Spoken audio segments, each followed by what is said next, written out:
Just go.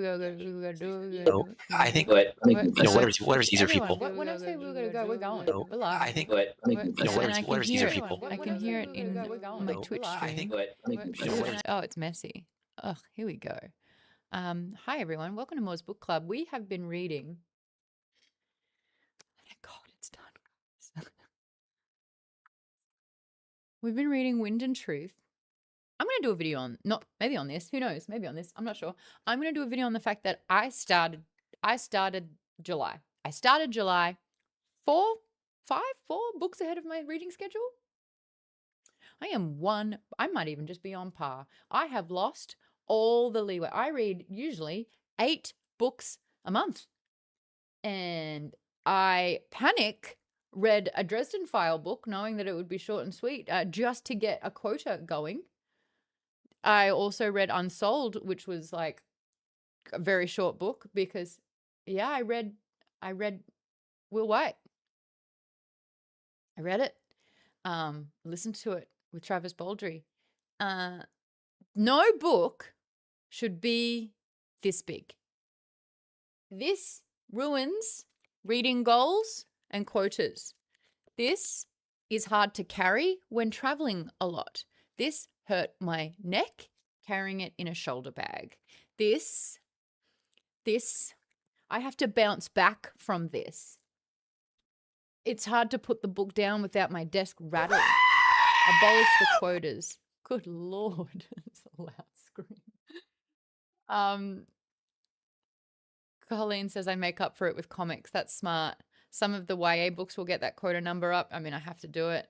It's just I'm so far behind. That's the problem with reading goals that are purely book count. They incentivize super short books. I agree. Also, like mood reading. Sometimes I don't want to read a 45-hour listen book or like a 900-page book. Sometimes I'm like, what you got for me just to kind of get through? Hence the Dresden Files being a great stop for that. Wind and Truth is my least favorite of the 5. Oh, yeah. Academic, you look shocked at that. Every single character did not have an arc. They had counseling.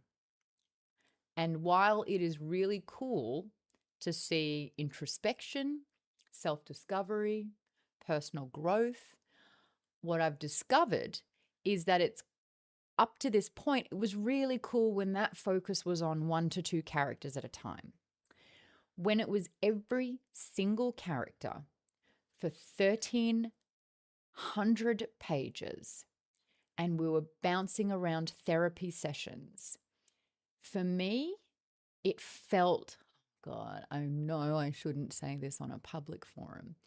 It started feeling less like a fantasy book and more like scripture.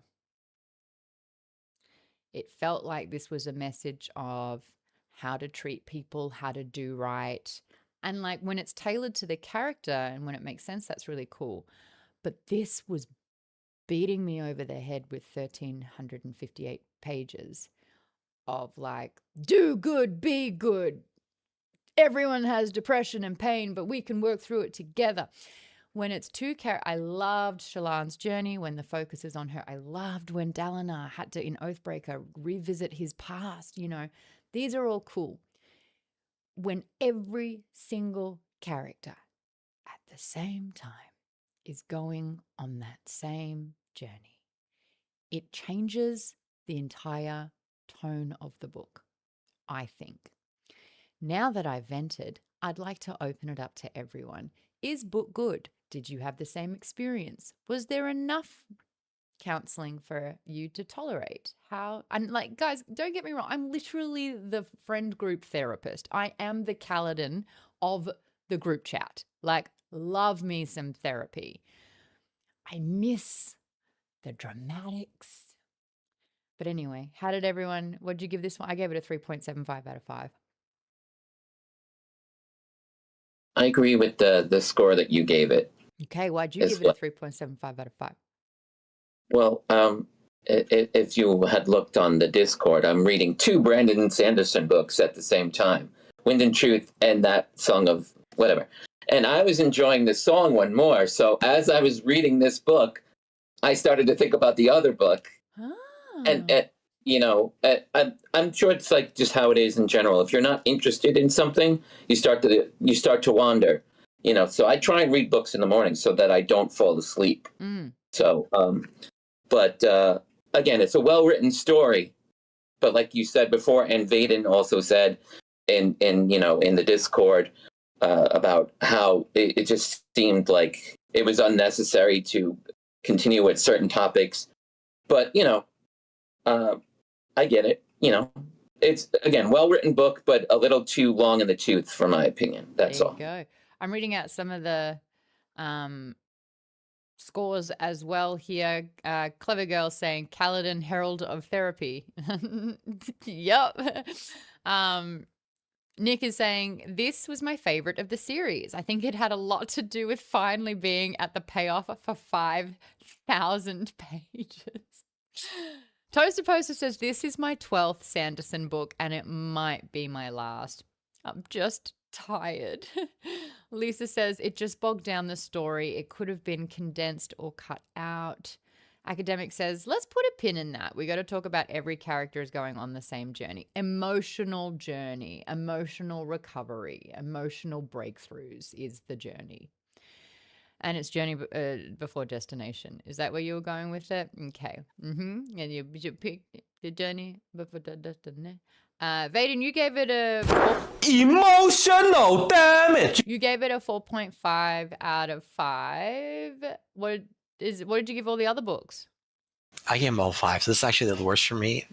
But and it's kind of odd because usually for me, the last book of a series is my favorite because I love the payoffs. I love seeing everything culminate into to see what the characters like. But I think it's partially because they have another set of books coming. And it's why a lot of things are kind of left things aren't really resolved the way I would like to have them been resolved or it's been fully resolved.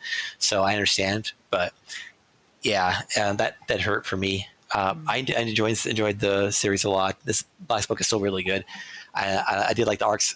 I know you weren't a big fan of all the philosophizing and the ethics discussions, but to me, I enjoy that part a lot. That's not the problem for me, at least. So I'm cool with that. Even having it happens to every character, it happens in different ways. Simultaneously. It's simultaneously that was just hard because you bounce and it's like on today's episode of Therapy with Shallan. Yeah, you would like some chapters like Lift or something, right? Where Lift gets to do some cool shit instead of just being having existential crises. Yeah, true. Yes. Academic and KP. I think KP had his hand up before, so I'm gonna toss it to him first. That's sweet. I'm kind of in that same boat. I gave it a 4.5 out of 5, but it should have been a 6 out of 5 for me. Thank you. That's Thank you. So I'm actually got to get quite a bit. I love payoffs. I've been talking about Maya for 3 books, and she got everything I wanted her to get, and I love that part. And to me, that was worth 3 points right there for the whole book. But yeah, there was chapter after chapter after chapter that was just the same 200 pages over and over again. It was about 5 too many Szeth flashbacks. It was about 5 too many Shallan chapters doing the same exact thing. Oh, look, another vision. Oh, look, another seeing my family and all this. It should have been faster. This book should have been 1,000 pages max. I agree with that. There was room to condense, I feel. Yes. Academic. So all of those journeys, or rather all of that emotional development that was happening, I think was happening in every single other book. And this is the thing that I think that brought everything down is that there's just so many more characters that get point of view chapters. And I think that's what a lot of the criticism comes down to. The fact that Shallan's chapters happens in the same place that R'hllane's chapters happens in the same place that Renarin's chapters happens in the same place that Dalinar's chapters happens in the same place that Navani's. No. Sigil's in a different spot, but we rehashed the events of something happening in the spiritual realm 4 other times by the time we're reading Shallan's chapter. So there's already a lot of things that we're sort of okay, come on, get to the next point. And as much as you love these characters, it is fatiguing. So I agree with that criticism, which is why I do not give it a 5 out of 5. But you're right. Like if you're in the same scene together, pass the story forward. Pass it on from that point. Because what happens is it's like a baton race where you have to pass it back for them to run forward, but you're running over the same ground time and time again. Oh, baton. That is a good analogy, Maud. Good stuff. I love it. Good analogy. But like other than that, I think I'm with Vaden. I do like the philosophical discussions. I like seeing characters emotionally progress. I think there were great story beats. Great, like Adolin had some killer, like both literally killer chapters, along with great emotional and like he progressed emotionally and whatnot. Yes. So like there's so much that I love about this book, but I agree. I think it's a little long in the tooth, but because of how it's structured, we care about too many characters all of a sudden. Like if we pare down the point of view chapters, I think it becomes a little bit more tolerable for people. There you go. I think that's great feedback as well. Alicia's gripe here is I don't understand why we couldn't stick to one character perspective per chapter.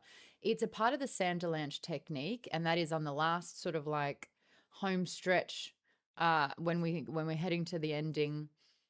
The bouncing between is a technique to keep pace, right? It's to keep things. And this is happening, and this is happening. If you're listening to the books, Michael Kramer, especially during action sequences, speeds up his dialogue. It's to create a sense of more things happening. But you're right, we are pinging around here. Bing, bong, bong. I'm over on the TikTok as well. Hello, everyone who's in here. Appreciate it. We are going to spend the next 2 hours talking about Wind and Truth. So if you want to settle in for the night and talk full spoilers, let's go. Hello, Lizard Glass. Lovely to see you. Samoth says, I took a break from the book because it was dealing with too much baggage and not enough perseverance. Sorry. Too much baggage, not enough perseverance. Twitch is freaking out a little bit. Why are you freaking out, Twitch? Don't worry, we're on two other streaming platforms. Have fun. TikTok is down too.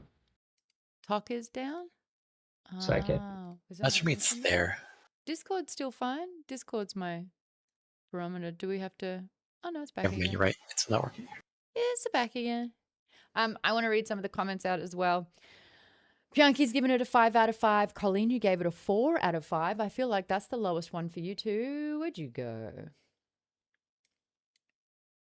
What academic? You just hit your hands on your head. That was the other thing. You said the worst one when Oathbringer exists? What are we talking about here? Oathbringer. I liked Oathbringer. I understand that we've had that conversation as well, but I think it's a worse book. Honestly, my ranking goes as follows. Hold on, let me put this back now that I can. Oh no, I filled the gap. That was silly. One moment, guys. This is. Mind the gap. In the gap. I'm gonna have to get those additions. It's too many. We've got room for maybe one more. Dune. I had to.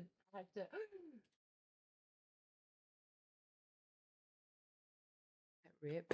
Was that book destruction on stream? You're like an AI company. Can you see it? What I did? That was silly. Okay, we're good. We're good. Inconceivable! I'm gonna chuck Dune there.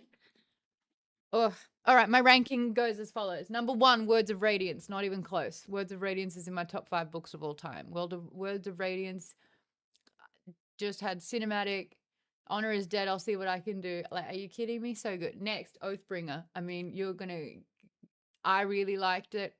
Daddy Dalinar. Oh my God. I'm getting firm lip frowns from Darren as well.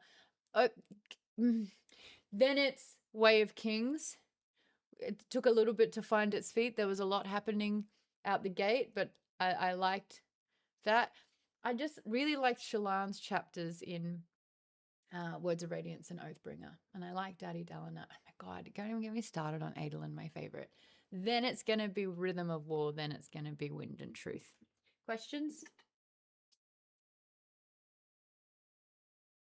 What do you think about Adolin now? Deep exhales. I'm reading out more of the scores. Lisa says, I'm tentatively sitting at a 4 out of 5. tentatively going up or down. We don't know yet. I'm not sure. I think I'm gonna re-listen to the last, like, I don't know, after the stuff with Dalinar. Don't. The last like 6 or 7 chapters probably, because I feel like so much happened and I feel like I didn't take it all in. But tentatively, I'm saying 4 out of 5. It's definitely not a 5, maybe 4.5. We'll see. The thing is, we are also comparing them to the other books in the series. Like, Yeah. you know what I mean? We're so used to reading 5s that it's like if it falls short, then it's like, well, even though it's still probably a better book than a lot of other series that we've gone into. Pianki, I don't know if I read it out. 5 out of 5. Perfect book. You loved it. Tell me more. Toast to Poster says, book fine. A solid 4 out of 5 because I respect the craftsmanship. Okay, yeah, I think that's what we're trying to say as well. Necrophoenix gives it a 4. Nick says, I think I'm 5 out of 5, the highest rated of the series for me. Yay! Nick, I can't wait to kind of hear this book through your perspective then, because that sounds fun. Jason's giving it a 4.5 out of 5. Again, that sounds fun. Academic 4.5 out of 5. Darren 4.5 out of 5. We had a choo-choo. Oh. We got a little screaming frog. How exciting. Vanessa, you gave it a 3 out of 5. I would love to hear a little bit more. Your thoughts here said the book was so repetitive. So many chapters felt copy and paste. Do you also think that maybe a good 350 page would have been good? Oh, at least. And I wonder if the editor was like, Sanderson, all your other books have been this much, this one has to be. But honestly, it could have been like condensed so much. What were your favorite chapters? What were your least favorite chapters? I would say I sort of loved kind of one chapter from each of the stories. Does that make sense? Yes. Like just one. I loved Paladin sort of embracing becoming a therapist. I thought that was great. Even though I did worry a lot because he seemed happy for once, and I was like, "Oh, they're gonna kill him." Like that's it. like that's it's logic. Not stuff. Mm-hmm. Yeah. I love seeing Dalinar kind of not be manipulated. I thought that was great. But it just kept going, and I was like, "Oh my god!" It felt like homework. Just to get through it.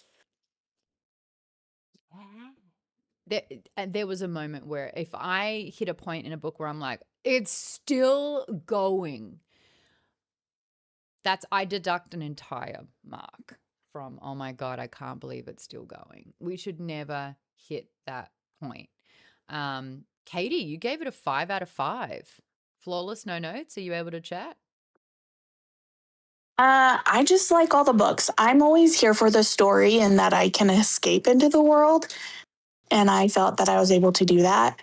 But I have read a lot of other Brandon Sanderson books, but I still had to go and see, what did this mean? What was this referencing? And so that bogged it down. Is my biggest gripe, that I couldn't always follow it. Yeah. Like The Outsiders. I have to stop listening to this book. They got to a point I was hitting 30 seconds back every 4 minutes, like 3 times though. So I would go forward 4 minutes, have to go back 90 seconds, go forward 4 minutes. And I was like, this is not a way to do it. Sometimes when I was like locked in, but there were too many times where I was just like not able to focus. And so I ended up having to like read the book. And I noticed that when I read the book, I was like, oh, I've missed so much. And that's not a fun place to be. And I'm trying to get better with like, if I can't concentrate, stop. Get the physical. I also want to point out, this was a reread for me. I have read the book before, and in the reread, I'm like, I still don't know what's going on, but I'm enjoying it. Okay, let's do this. Better or worse the second time? Probably better, because I knew the big events, and I'm like, oh, that's how that led up to that event. And I could follow that better. I will say this with my whole heart.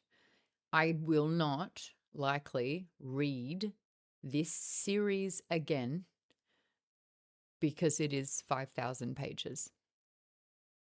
I don't think I have a reread of this in me. it doesn't provide comfort because I have to gear up to hike a mountain, you know? Yeah. And I'm like, once I've hiked the mountain, I'm like, oh my God, the view was beautiful. I feel accomplished. That was so great. Don't need to do it again. Not the good Academic? analogy. Why? Why? You just helped unlock for me why people like hiking, because I like that in books. I hate that in hiking. Oh my goodness, how much I hate that in hiking. Like, I did this for that. I could have got a picture of that. Like, what? Why am I climbing up this dank ass hill? Well, no, I hear you now. I understand. Thank you. Dare I appreciate say, journey before destination again with this analogy, because it's about the hike. Everything's a goddamn. Alrighty.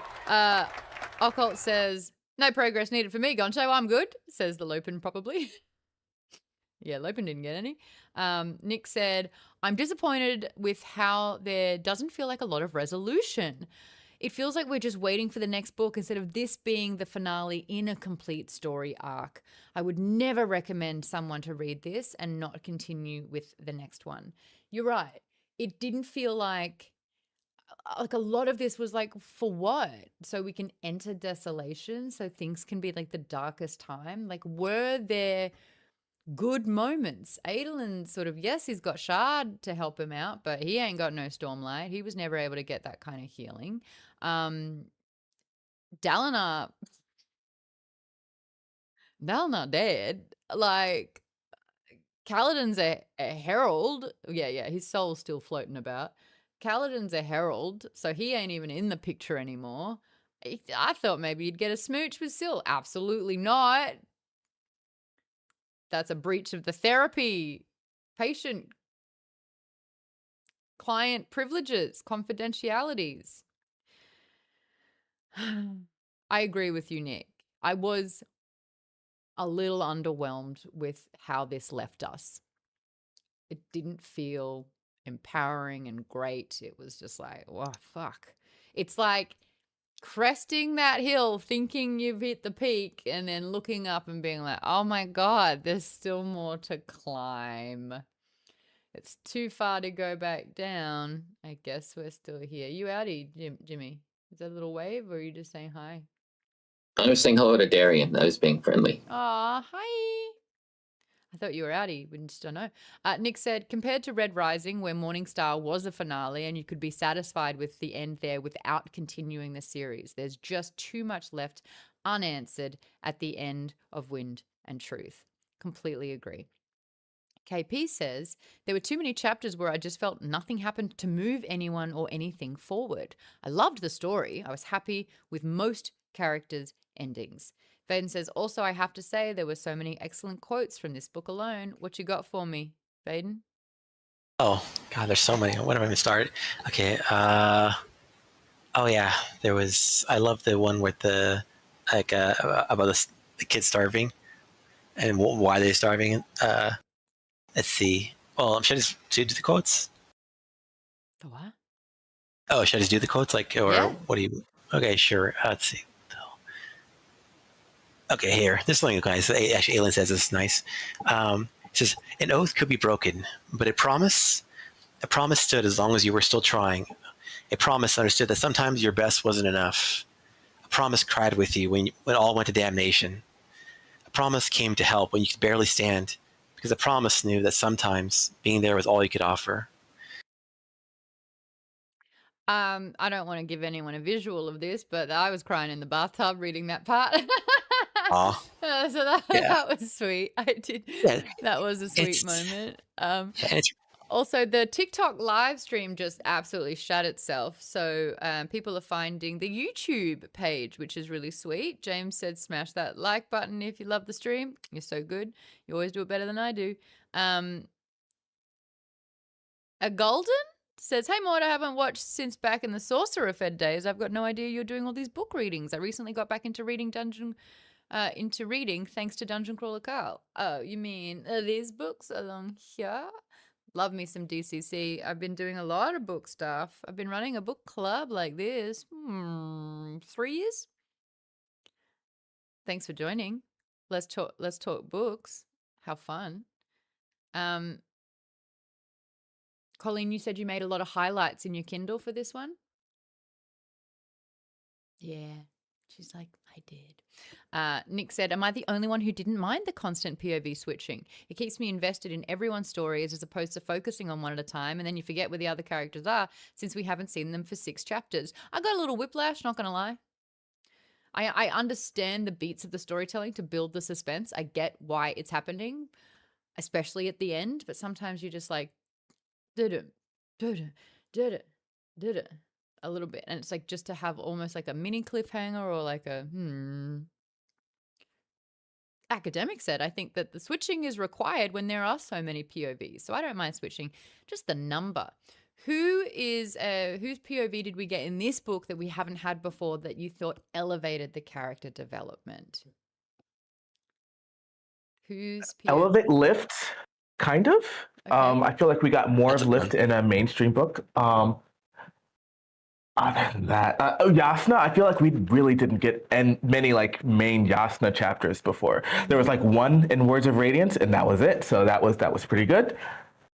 She had a really good one in Oath, actually. Okay. You mean the end of the book where she comes out of nowhere? Like, it's like, oh, Yasna's here too. She had a really good one in Rhythm of War when her and Wit kind of like messed with the High Prince system and then dueled them, Battle of Wits, quite literally. She had that. Agreed. Moment. That was phenomenal. Yeah. But you're right, not many. But this book, yeah. Darian has one. Oh, Occult Stool says, I'm going to lose internet soon, so I just wanted to throw in that my favorite chapter was the Moash transformation. Honestly, I feel like I would have really liked the juxtaposition between a Moash chapter and everyone's evangelical therapy session journeys. Like, I would have liked a little, like, the 2 paths someone can walk and exploring that journey with them. That's pretty interesting. That's a little bit more balance. Yes, Academic. Does that make me a psycho?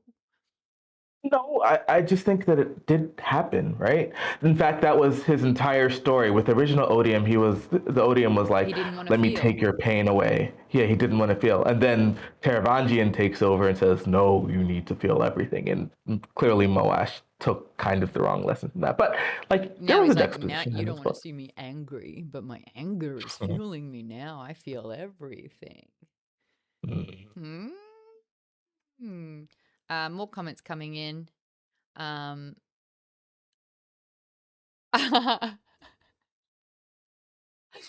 love unfiltered thoughts. Nick says, I can't believe we have to deal with fucking Moash in the second half of the series. I guess that's like, would that have been a nice sort of like arc conclusion that would have been wrapped up, that would have made the first sort of 5 books feel something more, you know, than everything having a loose end? What could have been tied up better? So it's like, great, that's been dealt with. Now we can move forward and look outside of all of this. Can I answer that? Yeah. Yeah, no rhetorical questions here. Well, I just started thinking about something right as you asked that. I think the biggest thing that a lot of us may be feeling, I don't know, is this whole long series ended, and was any of the big bad guys actually defeated? No. Moash is still there. Odium's still there. All the people we hate are still there. Needed to beat somebody, and then the book kind of might have felt like that had some closure. Thank you. You still could have left either Moash or Odium, and then there's your book 6, 7, 8, 9, 10. I don't know. Maybe that's why. No, I kind of feel that. Like a Moash or a big bad. They sort of had Nameless, Faceless fused up against the Unoathed.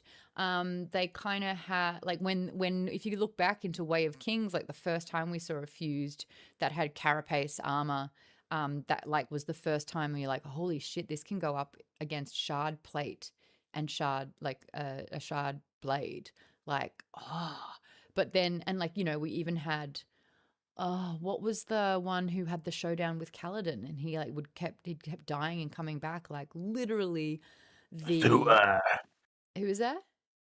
The Pursuer. The Pursuer, yeah. It's literally the Nemesis system in, like, I don't know if you guys, I've been playing Shadow of War again. So the Warner Brothers, I can't remember the studio, but it's all Lord of the Rings stuff. But Shadow of Mordor and Shadow of War are some of the best.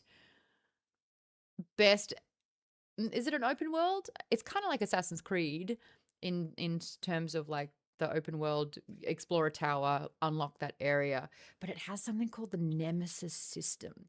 And essentially you don't die, you respawn, but those Uruk-hai that kill you remember you, and they will level up and they will hunt you down during the game sometimes. Anyway, so much fun. I just recently discovered that Shadow of War has 2 different, no, even probably more, DLC. I didn't know. I last played that game in 2018. I fired it up for shits and giggles because I remembered liking it. And it was like, there's DLC. Another 12 hours just straight in that. Guys, so good. So good. This is not an ad.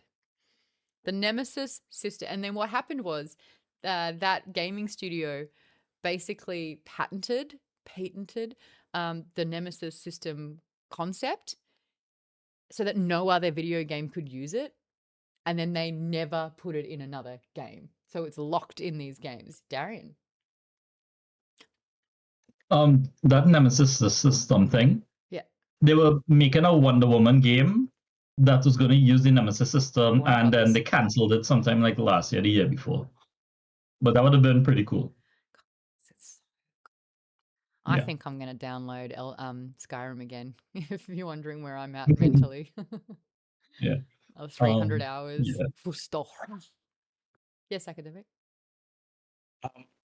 I am going to like go back to KP's point that there was like no resolution in the bad guy. And I more or less agree with that. There could be contention that the person who was Odium was killed by Taravangian at the end of book 4, beginning of this book. So like that guy died. But I think the actual resolution is that the entire Cosmere is involved. And so like to Jeff's point of not liking huge book or media systems that tie everything together and you kind of have to know other things to like really get the full weight of everything together. Like that's actually what the end game, the resolution is now you can get in the Scadrial system and all the other systems, all those other gods now have to focus on Roshar. And so the world, this is the Infinity War event, essentially, or not even the Infinity War. This is Avengers, the first Avengers movie incident, right? But like, and that's what it's alive. in sight. Yeah, Ultron's still alive. Yeah, so this is like, oh, we had the invasion by the Chitauri, and that's about it, and we dealt with that, but everything else is still happening. Yeah. I'm just scrolling through the comments trying to make sure I've got all of them, and Darren's not here anymore. I don't know where he dipped out to, but he just said thigh still works. Adolin's thigh. My favorite character is Adolin's thigh. What about the half books, says Jace? I don't even know what you're talking about there. Dawnshard is my favorite. Oh, we're ranking. I want everyone to rank Way of Kings. We did not do Dawnshard or the other one. What was the other one? It was Dawnshard. Edge Dancer and Dawnshard. Dawnshard was a bit whatever, I'll be honest. It was 2 side quests. I liked Edge Dancer, the little showdown with Lift and Nail. I kind of dug that. But yeah, tell me your Way of Kings so far. Main book only. Chuck in the halfies if you want to, but give me your order. Colleen says we ended up with an evil Dalinar for the next arc. Blackthorn. Let's talk about the return of Blackthorn. How did that even happen? Anyone? Bueller? How do we get Blackthorn? How did he come back? Honor? It was he apparently manifested that part of him, that side of him, so much that it took on a physical persona and became Odium's servant. So like no matter what, that was always going to happen. Now, Blackthorn's interesting because there was another fucking personality existential crisis happening where what does honor really mean?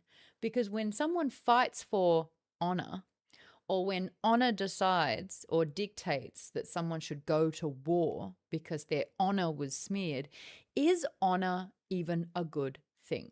Now, I got pissed at this because where is the balance? You've got honor is dead. I'll see what I can do. You've got odium, which is essentially passion. So it's like, so what? Blackthorn was fueled by the thrill because of odium, but then also like giving honor a boner because everything he was doing was for honor. So how are we differentiating honor and odium in that regard? I guess that's why the fusion was like a no-brainer, because they're way more similar than you really think. And both of them were fueling Blackthorn's kind of like purpose and qualities. So I didn't love that. I want to, when I see deities, right? Let's go back to, oh, it's on my finger. The Triforce, 3, power, courage, wisdom. Super separate, but you need all 3. There's balance when you have all 3 of them, right? Let's look at any other god system. It's the angels and the devils, right? There's balance. There's good and bad. What else we got? Spit them out if you know them. Everyone's scared with their Zeus's law. The Jedi and the Sith. Thank you. Great. They're Seems simplistic. What is it? That seems simplistic. I think the problem with honor in this, they have an immature honor rather than a mature honor. Yeah. So dishonor is just fixated on, it's honorable to obey your king. It's honorable to carry out the mission. It's honorable to keep your oaths. Yeah. And it's too rigid, too one-sided. I mean, it doesn't have nuance. It also feels like it's been warped over the centuries, right? What honor stood for, honor in the mouths of men, has been distorted and stained and tainted sort of like over it. What are you using honor for? And I think that was a really interesting twist on the concept of honor. But like you said that maybe just, good and evil is a little bit simplistic. You can even go into Roman and Greek gods, right? This one represents cultivation, sick. This one's the sea god. This one's wisdom and war. Like they've got their own clear lane.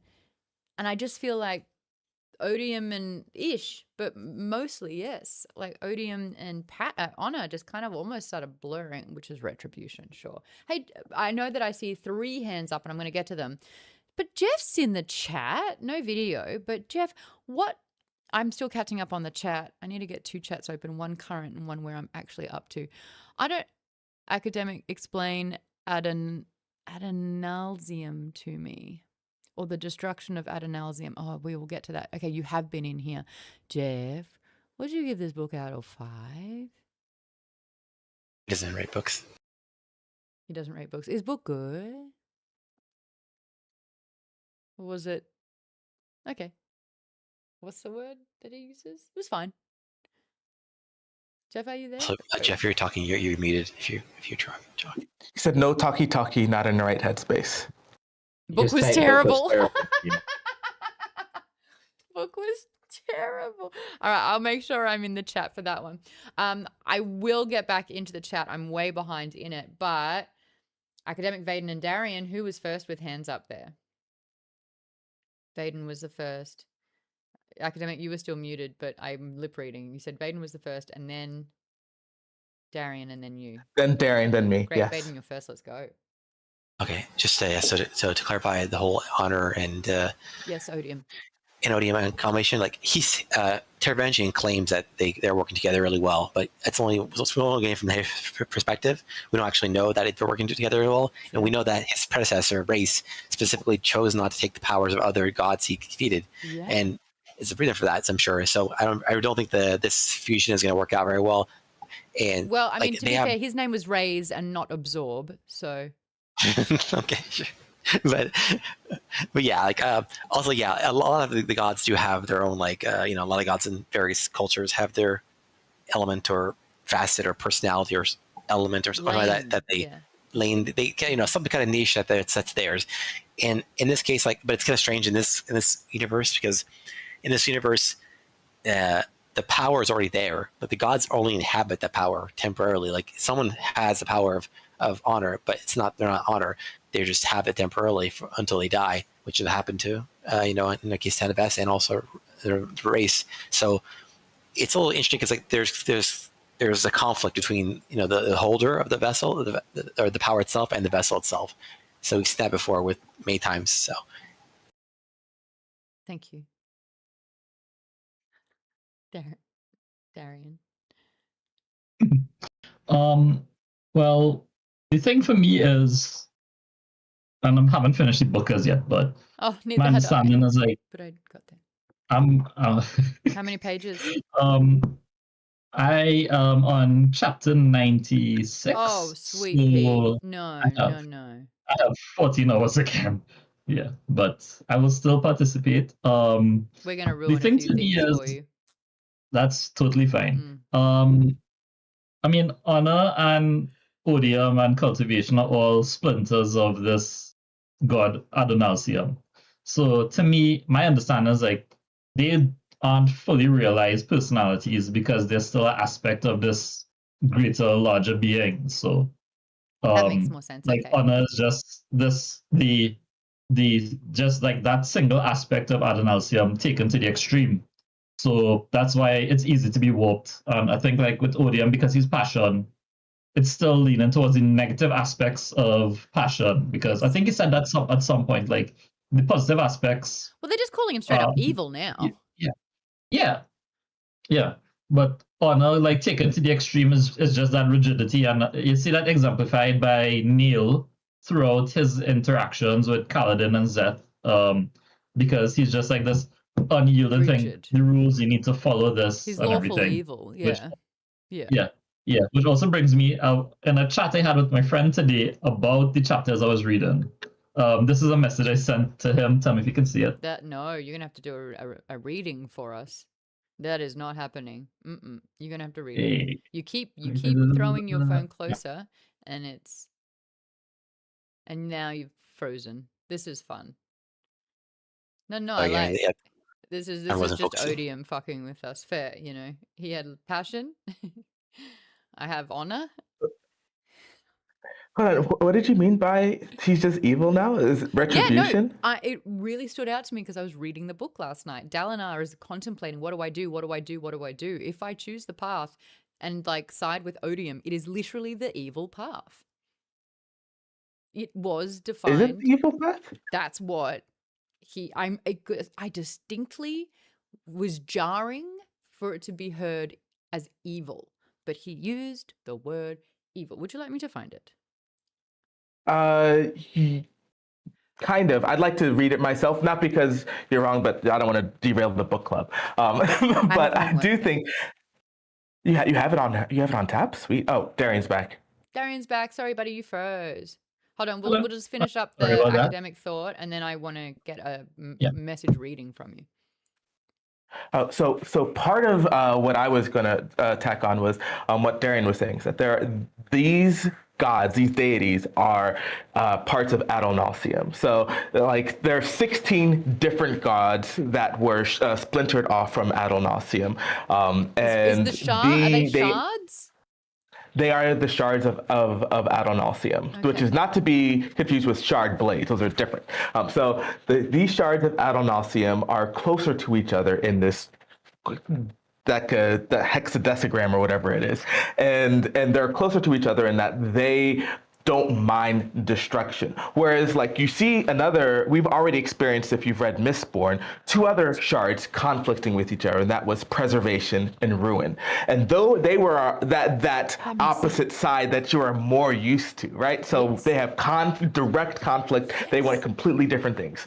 Whereas here they are slightly more aligned, but they have to still inhabit the same sort of thing. And so the resolution between them is retribution, which I think a synonym for this could be like justice. So I don't know if I would say like joining passion is necessarily or them joining together is evil, right? It's just No, well, I kind of saw it as, and I'm wondering what is this big ploy that Hoyd is like, oh my God, Dalinar, you're brilliant. You're brilliant. Is it if Odium was spiraling to evil, then this is actually the anchor and the quality that is going to bring him back from a brink and have a little bit of like, but what about not being so shit?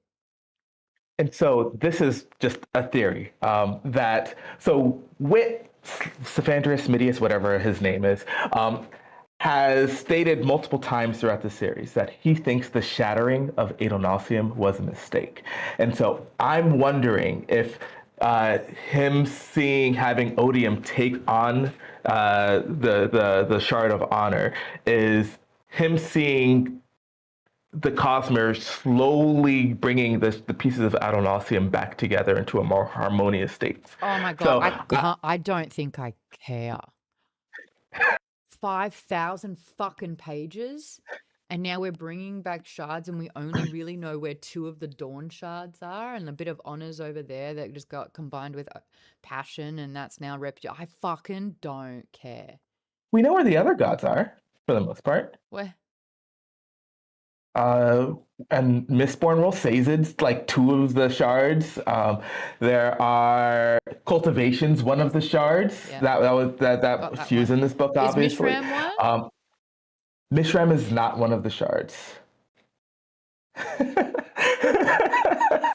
is Mishram about then? Because Odium's not even Odium anymore. So why are you freeing the destroyer of Odium?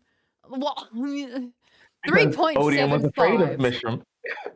Sorry. Reyes, was it? I do want to come back to the Adonalsium tutorial, but Darren, we were halfway through a dramatic reading of you texting your friend around the chapter that you were reading from Wind and Truth. Take it away. Yeah, so it was one of the chapters with Szeth and Kaladin and Neil, and my text to him was, also, Neil is a cunt. Yes. And then again, Neil remains a cunt. Okay, we did have one rule, and the only one who could say the drop a C-bomb on my stream is me. But you just did 2 in a row, which I really respect, because you are so right. It just now means that I can't say it about Nail. I mean, for the rest of the stream. You made the rules so you could continue to say it. I can continue to say it. Exactly. I might do exactly that. Yeah, I hate Nail. I fucking hate him.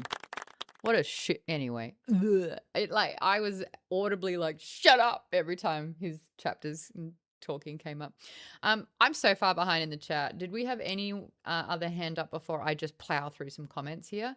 We're going to take it back about 20 minutes ago is my guess. How are we going? How are we feeling? We're an hour down. Oh, baby. All right. Lisa says, there's so many good Adolin parts, though, that had me cheering, and Arna had me kicking my feet. Loved my Rlain and Renarin chapters. Absolutely, they're standouts. Adolin, are you kidding me? Same. Like, absolute highlights. Had it just been the Rlain and Renarin journey and then Adolin's story, like what we had with Oathbringer and like what we had with the other ones, that would have been give them their space and time to shine. But no, everyone had to really think about who they are.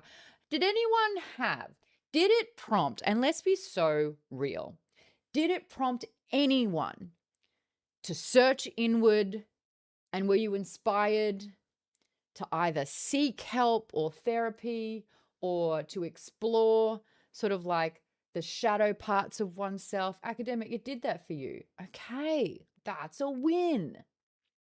Like Adolin's story I completely vibe with. Like in that specifically, his relationship with his dad is mirrors my relationship with my dad, and so I completely vibe with what he was going through. So I hope yeah, your dad sends you, vibe-wise, a sense of apology, and that you're like, there it is. It's all I needed.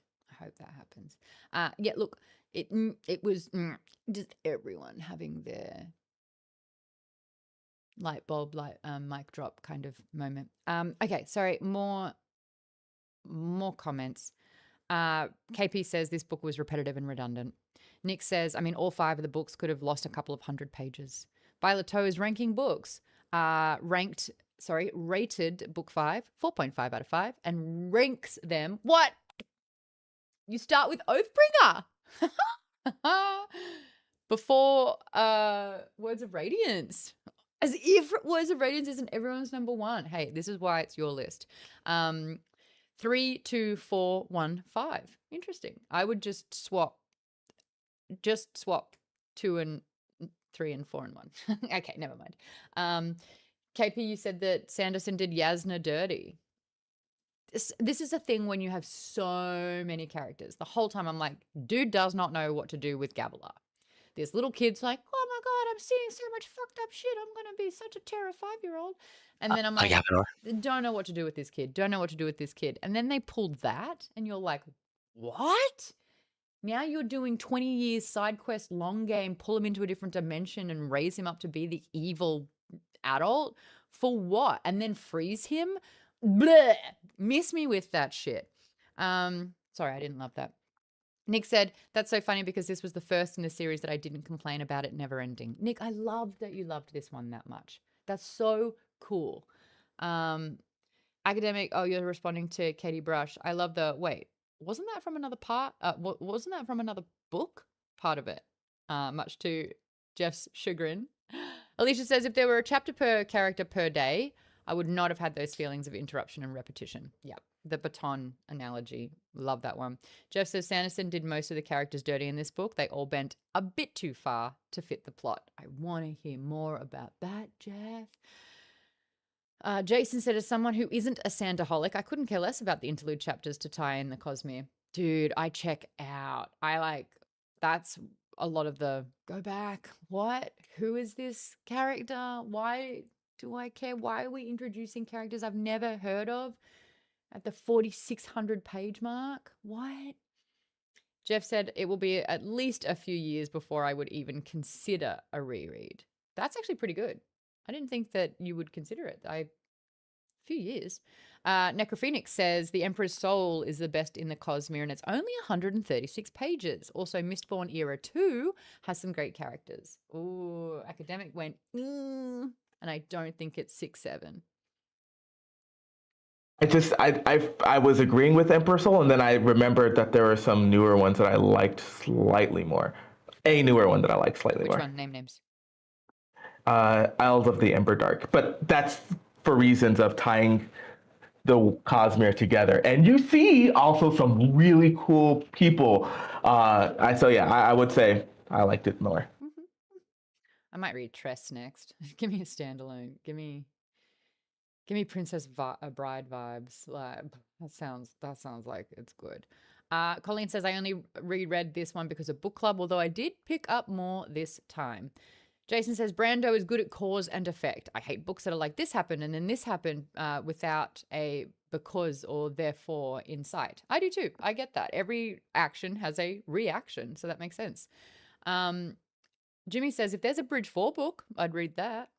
I mean, God, I would get a Bridge 4 ranking of the stew each night at this stage. What was good about this stew? What was the difference this time? Like, hell yeah. Rock, just in like Rock's dialect. That's all I need. KP says Adolin has an unbonded spren, and that is really cool to me. Maya, her journey as a Deadeye, so freaking cool.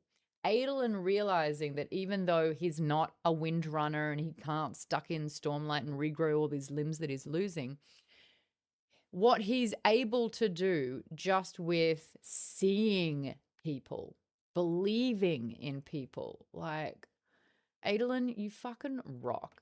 And again, that's why I never ever bought it where he got rejected time and time and time again. There is a kindness that that man has that has always existed. KP, then academic. I just want to say that maybe Adolin never said, honor is dead, I'll see what I can do, but he lived that. He did what he could do at every turn. And I'm just to dovetail off of that, I think the reason why Adolin was never successful is not because of who he was, but because of who Alethi culture was. So like he is a product of his mom, not his dad, and his mom is a foreign culture, right? And so I think a lot of the friendliness, the seeing part of is something that is inherent to Adolin that is not really respected in the Alethi culture. Okay, I didn't really think of it like that, but I did like the fact that Adolin and Kaladin are like honestly two different sides of the same coin in terms of when they fall down, they get the F back up. Like they keep fighting, and what fighting looks like changes and evolves over time. But like it is not just a soldier mentality, it's a leadership mentality as well. And it's the kind of one where it's like a leader isn't the person yelling at you to pull the stone, it's the one who's back there with you, knowing that it's a group effort. And they're not going to tell you anything to do that they won't do themselves. And I think that was good. Szeth got married. Yeah, sure. Did you not catch that part? It was one of those chapter epigraphs. It is, yeah. And it was like a year, like 1 year later, and he had a wife. And I was like, okay, he made a choice. It seems happy. It just didn't fit. I want to know who that author was. Maybe it's Syl. Probably not. No, it's someone from Shinovar, but I think that's the person who wrote The Night of Wind and Truth that we see in all of the chapter titles as we're reading that last part of the book. That's his wife, or it's his wife? It's his wife, yeah. Okay. Yeah, but is the wife only writing it because she's a woman and she's documenting someone else's work? It's because only women can read and write. They're changing that. Adolin's learning to read now. It's because he's the best. Shinovar is different. I think they didn't have that same kind of prejudice over they there. feel a lot more Earth-like, a lot more somewhat progressive, except the monasteries. What the hell? Toastpost says, my biggest problem with this series is that the character stories are siloed and so separate. My second problem is that the Cosmere is the main character and the humans are just a way for us to understand the Cosmere. Yeah, I kind of see what you're saying there. Academic said the story arcs ranked. Oh, let's go. Story arcs. Is this just in this book or over all 5 books? Over all 5? No, just this book. Just this book. The story arcs ranked. Kaladin. I feel like Kaladin just got still a little bit lost, and now whatever. I preferred book 2 and 3 Kaladin. I did. 20, yeah. Then it was Jasnah, as short as it was, and then it was Adolin. Okay, Adolin's my number 1. Then Wit, Midius Sepharandus, whatever his name is, Drius, Szeth, then Shallan, then Dalinar, then Todium, then Rlain, then Renarin, then Navani, then Sigzil, then Lift, then Risen, then Venli. Oh my God, I agree with you. I've said this, I've maintained this, that the silliest thing that Sando did was kill off Eshonai. Eshonai was she had gusto, she had gumption, she was the one who the story should have been about, but the story he wrote himself into a corner where she had to die, and then it's like, her sister. And her sister, he's never really known what to do with her. I agree, she's a weaker part of the book because he hasn't kind of built around it. Mine is Adolin, and then I'm going to put Rlain and Renarin almost together because they were experiencing those moments together, and it was about to each other. I always love a Shallan chapter. I do think sort of like the Ghost Bloods are quite interesting as a secondary thing. I just, like I said the whole time, I didn't think Mraize was going to die. I thought he was going to forgive Shallan and they were going to work together. So that was like, oh, okay, you really just cleaned up. And Ethel, obviously that happened as well. Nah. Odium, nah. Sigil, 5 chapters of, I don't think I can do this. And then finally it evolved a little bit. Yeah, no, Adolin and Rlain and Renarin were the standouts for this one, and I wish the focus was on them a lot more. Lanciar, thank you so much for the follow. Sorry, I can't say your name. Help me out. Write it in the comments phonetically. I'm getting to the end of comments. Jason said, I've finished book 3 of Red Rising on a high note, and I'm worried about starting book 4 and seeing how wrong it went after. I thought those first 3 were a beautifully contained series. Nick has a quote, life breaks us, Dalinar said, and then we fill the cracks with something stronger. I think that's beautiful. You will not break me, you know. Vaden says, I'd rather have a different POV per chapter than like 3 to 4 of each. KP says, my girl Maya had a bunch of doozy quotes. I put them in the doc. Want to hear them? Yeah, read them. One of my favorites, one of the early ones, Adolin was talking about that girl May, the woman May, who ended up being like a officer. Yeah. And Maya's like, wait, Adolin, are you a slut? That one killed me.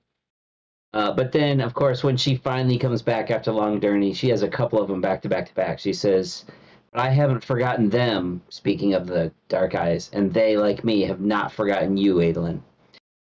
And then later she says, once we stood against all that was dark, Adolin, we stand again. We stand again.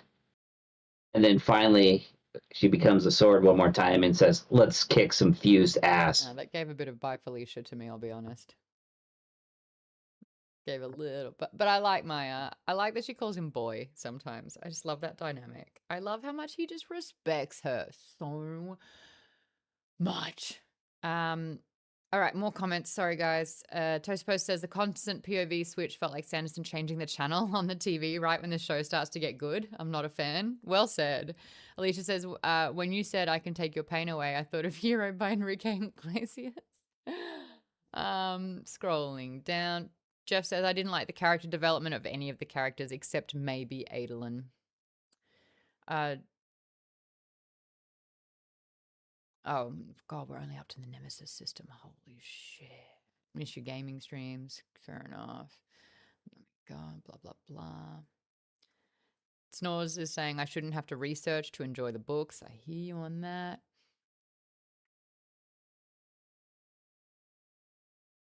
Oh, the defeated one. God, we are so far back.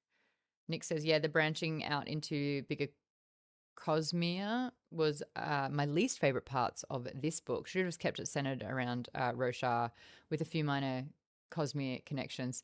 Nick, I think you're doing voice to text, and I made my way through that. Every time he said Cosmere, it changed it to commerce, and Roshar was Rosh Air. Make sure you fly Rosh Air. That's fun. Everyone's getting their rankings in, which is really cool. What the hell? Necrophoenix is starting with Oathbringer as well. Academic. I think you might not have it quite right with your Oathbringer. I don't.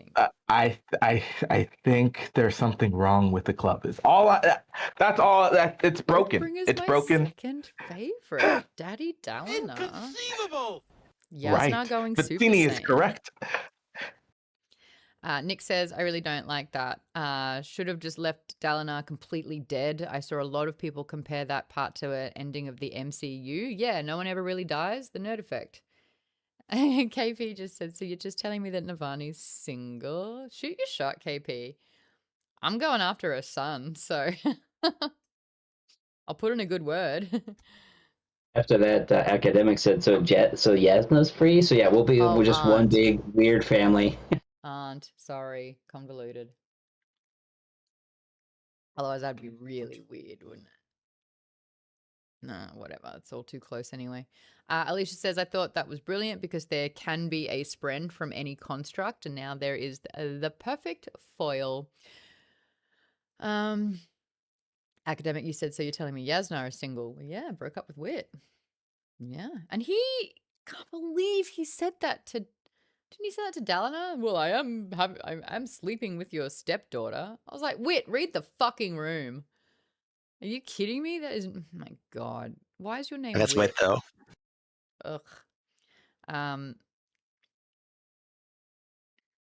Ugh. Spike1321, first time chatter, says Academic, you're spot on with the ranking. Oh, okay. I stand corrected. Do you think we spoke about the destruction of the Adonalsium enough with creating shards? I feel like yes, we did. Necrophoenix says, yeah, the destruction created the shards, but there's 16 and each had an opposite. For example, ruin and preservation. See, that's what I'm trying to say. The opposite. There is an opposite. There is balance. That's what this all stands for. Sometimes it's simplistic balance with dark and light. Sometimes it's... Why would the opposites go to each other's planet? That's crazy. Like they hate each other. Just don't be in the same spot. You've never had a fake Instagram account where you stalk people, have you? No. Yeah, you can tell. Sometimes you just gotta check in to see what they're up to. They can't be happy. That's not how this works. Alicia said, did anyone listen to the audiobook and keep hearing ad nauseum instead of ad nauseum? Yes.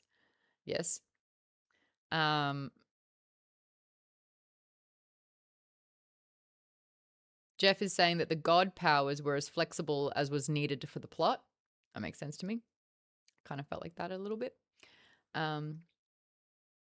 Necrophoenix, each shard has one intent without nuance. The shard of honor was alone too long, and in the Cosmere, when power is left alone too long, it becomes sentient. It has recently gained sentience and now theoretically will learn more nuance about honor. Okay.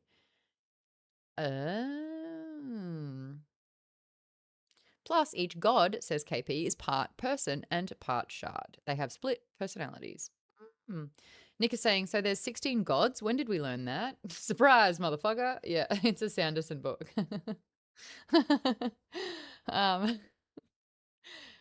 Oh my goodness. Toast Post says, oh wait, it's a jazz joke. Never mind. Necrophoenix says, it was mentioned in one of the books. It was the first time we learned of the shards. Scrolling. Darren says Dalinar calls Odium an evil god wearing the face of a man he once called a friend. Okay, thank you. An evil god. Like, there ain't no wiggle room with that. GK Gameflan says the shard blades were the shard blades used to shatter the god into its current shards. Is that where the name comes from? Are they related at all? I don't know. Maybe? Surely the shards have to be related in some capacity. Nick's trying to understand this. So the gods are shards, but they are the Dawn shards like what's in Sigil now, or is that something different? No, the Dawn shard, I believe, is one of the parts of the gods. No. What the fuck? It's a Dawn shard. There's 16 shards, but the Dawn shard is not one of the shards. And the shard blades and the shard plate, they're not shards either. So just calm your shards. Like, can you understand why I'm just like... He definitely overloaded the word shard. You are 1000%, especially in Rochard. So I think that's part of the issue. If I read anymore. Darian, can you stop me from sharding? I just wanted to ask Academic, is there a difference between a splinter and a shard, or are they the same thing? And the other thing is, if I read it correctly, Wit knew Reyes when they killed Adonalsium, so Wit was there when Adonalsium was killed, so he witnessed what Adonalsium was, like, and he just, like, doesn't have to tell anybody there was this other all-powerful god out there. Like, what's up with that? Yeah, he was going to take up one of the other shards and then decided not to, and so someone else had to take his spot. If we say shard one more time, I will drink. one of the other pieces of God. So how about this? We'll call them splinters. The gods we'll call splinters. No, I like Pog. Pieces of God. Pog. Pogs. All of the passion fruit, orange juice, and guava splinters. juices. We can't do splinters. Just brand or splinters. Pogs. How would aspect? Pog. Aspect is personally. Pog. All right, the Pogs, all the Pogs. Pog. All right, where are the pieces of Adonasium? Oh my god, and the Dawn right. Shard is the slammer. Pog and Slammer. Oh, shit. Okay. There's 4 of them. There's not one. There's 4 of them. I thought there were 2. So there's 4 Slammers. No, 4 slammers. there's 2 that we've seen, but there's 4 total. Okay. Fuck. What powers does a slammer have? The 2 that we know of are the Dawn Slammers of Exist and Change. So Risen's is Change, and Sigil/Wits was Exist. I'm dropping it down to a 3.5. I'm gonna do it. If I have to revert to Pogs and Slammers. It's inconsequential as far as this story is concerned. That this is 1000% Cosmere information that you will need if you decide to continue. Probably won't at this point later, but like this is it's inconsequential to this story, which is why I was not harping on it hard. KP Dub says that the Adolin and Maya and the Relaine Renarin chapters carried the book. I agree. Strong agree. Big time. Bidding. Necrophoenix, well, actually, Jeff was saying, what does Wittenhoid have? I think we're getting over that right now. The Dawn Shards are the magic that was used to destroy the Adolanalsium, hence the Slammers. He holds part of it. There is another thing broken up into many parts. Yeah, Pogs. Pogs and Slammers. Great.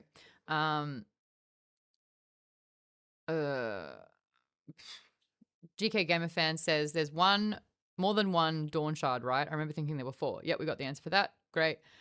Oh my god. No more talk about it. Character in the wheelchair's name is Risen. R-Y-Z-N. Nick says, is all the knowledge from this series from other Cosmere books or what? No? Nick is like, you're telling me things that I'm not aware of. Oh my god. Necrophoenix says the Gavanor thing was foreshadowed in the first book. Shut up. The Gavanor, Galavot.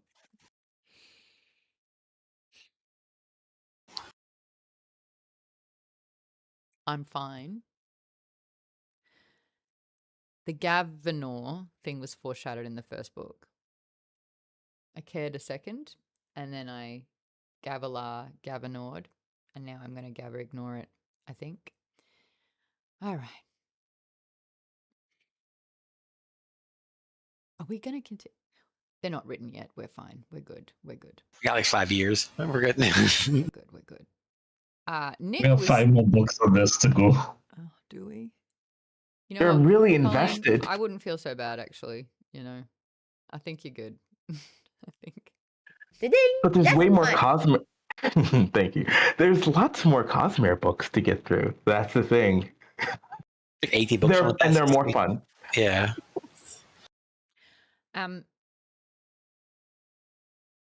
Let's talk about the Gavanor twist.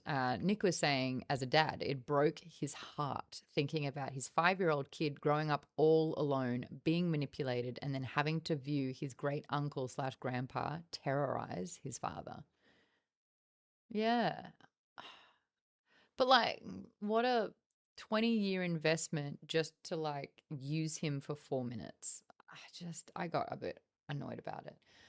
Because it's like, it's also messing with, okay, now you can just extract someone and have 20 years go by. So now time doesn't matter. Like you're adding in 82 shards that don't relate to each other. And then now you're just going to exploit time as a thing. So you know what, Jeff? That's where I feel like this sliding flexibility scale of just like, oh, you're just going to do that now? Sure. Why not? Add it. Well, we got They told us that would happen at the very beginning when Dalinar was like, "We need to find out what happened to the shard of the Pog of honor." the wit said, "You have to be careful, or else like things will be wibbly wobbly." Like that was the first thing that we were told. Thank you for using that. That is helpful. That is a helpful term. Timey-wimey. Yeah. Pocket Bonner. Darren, were you about to just say something similar? Yeah, that was one of the things from like the big major warning of going into the spiritual world. Is time is all sorts of fucked. Sorry. Okay. And it's just be real careful because you could be in there, it feels like an hour, and hundreds of years have passed, or vice versa. So it's its own little interstellar. Yeah. Yeah, it's its own very special place. So Jeff is saying a step too far, that Zeth ending. Oh, we haven't even gone into the ending yet, and I will. I hope Zeth isn't even in the next books. I hope he gets to retire and live a happy and peaceful life, says Nick. He ran into my knife 10 times. That's how far back I am, Lisa, just so you know. Let's get through it all. Vaden is saying one of Zeth's main goals is not having to fight anymore. The others, like Ishar, wanted to make Zeth into a herald, but he needed the peace. Vanessa agrees with me about Eshonai's story being way better than Venli's story. KP Dub says, so funny thing about Shallan, I loved her at times and was so frustrated with her in other times. Sanderson wrote her like he had multiple personalities, so I guess he did a good job. There you go. Oh, Lancia. Great. Thank you, Lancia. Wow, that was a while ago. Fuck. Too many comments. Do you want me to keep moving through these comments, even though I'm like 20 minutes behind, or do we just want to tackle the end of this beast? Yeah. Okay. What the shit? All right. Let's just one last thing. Yeah. I think Eshonai's might not be gone, and we might get a replacement for Venli in the form of Eshonai. That's just my theory, but it could happen. All right, I'm going to talk. I mean, Dalinar's not dead. Eshonai's not dead. We probably all died, but we're not actually dead. We don't know. All right, character arcs start to finish. Let's go. Kaladin, he begins the book genuinely well for the first time in his life. Retired from command and spends 10 days proving that his real weapon was never the spear. He talks a suicidal assassin off a ledge. He gives therapy to Spren. He defeats the Herald of Justice with a story, a little flute, and then heals Ashar by refusing shame. He speaks the fifth ideal. God, guys, there was a lot of Super Saiyan action at the end here as well. And then just immediately renouncing it. I'm a Super Saiyan. No, I'm not. I'm a Super Saiyan. Bye. I'm going to denounce. I'm going to try and get through this, Daring. I've been sidetracked so hard, but hold that thought. Hold it. Hold it like a spren. I will need to see you physically hold the thought. There it is. That's a big thought. Holy shit. Is that how big the thought is? Okay. Ooh, that's a hamburger. Okay. He speaks the fifth ideal and ascends as Herald of Kings, and then redesigns the afterlife of the Heralds into a place of healing. The boy who couldn't save Tien ends the book as the caretaker of the 9 most broken beings alive. He's also the Wind's champion, and the man Mush's history will wrongly record as dead. Zeth. All right, what happens with Zeth? The book's flashback protagonist walks from just tell me what's right to the only one with the real answer. Every step of the pilgrimage is someone else's design. The Oathstone, the Skybreakers, his high spren arbitrary rules, and finally Ishar's Herald audition. His fifth ideal comes bundled with renunciation. He just refuses to be anyone's weapon, including his own sprens. He loses his sister and his father, technically twice, his arm, his oaths, but he keeps his choice. The farmer's lesson from day 3, finally learned on day 10. We have Shallan. She speaks her fourth ideal by admitting fear, which happened on day 1, and then spends the book hunting the people who made her. She confirms that her mother was in fact a herald. I liked that part. I liked that discovery. I thought that was clever and fun. I was like, what do you mean she has a different version? Oh yeah, she's a kid. And then rather than shattering, she forgives her. The first time that Shallan has ever faced her past without a persona in the way. Kills Yathal with a knife and Mraize with an illusion. I thought that was clever as well. I knew something was up, but I didn't know what. which is the whole thesis, right? The art was never the weak thing. Ends the book stranded in Shadesmar, which I'm devastated. Can't her and Adolin just be happy together? They've been split up the whole freaking book. They had sex in the shower, and then it was like, right, you over there, you over there. It's like, come on. Don't read into what I just said. She's also pregnant, FYI. Pregnant. Totally pregnant. She's pregnant. What the hell? Also, I thought the Formless twist was pretty good as well, that Yathel actually created Formless and it was like faceless, and so it was the perfect disguise, and it kind of ties back into the whole become the guards. An illusion technique is like, how do you infiltrate? Take place of the guards, and it was like kind of a version of that, which I thought was clever. All right, what happens with Dalinar? He enters the spiritual realm to find a weapon and finds a confession instead. Honor picked sides, abandoned the heralds, betrayed the peace, and engineered the recreants. Takes up Honor's power at the last possible moment, and then does something that no Sanderson protagonist has done with yet. He gives it away, on the grounds that a flawed god shouldn't be handed a bigger gun.